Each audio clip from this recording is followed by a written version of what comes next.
బాలాపూర్ గణేశుడు లడ్డూకి ప్రత్యేకత ఉంది. ప్రతి సంవత్సరం గణేశుడు లడ్డూని వేలంపాట పాడుతూ ఉంటారు. అయితే ఈ వేలంపాటలో చాలా మంది భక్తులు పాల్గొని లడ్డూను దక్కించుకుంటారు.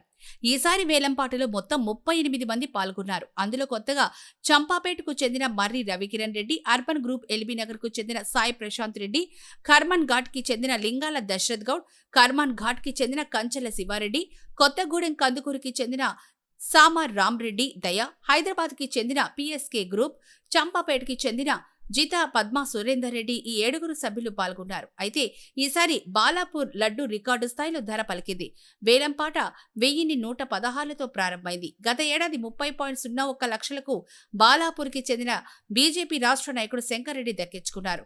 ఈ రోజు జరిగిన బాలాపూర్ గణేశుడు లడ్డు వేలంపాటలో లడ్డు ధర 35 లక్షలకు పలికింది. 35 లక్షల రూపాయలు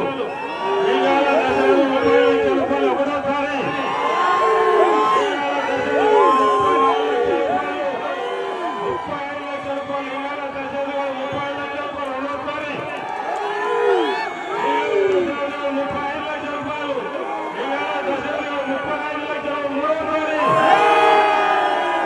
35 లక్షలకు కర్మన్ ఘాట్కి చెందిన లింగాల దాశరథ రెడ్డి బాలాపూర్ గణేశుడి లడ్డు ప్రసాదాన్ని సొంతం చేసుకున్నాడు.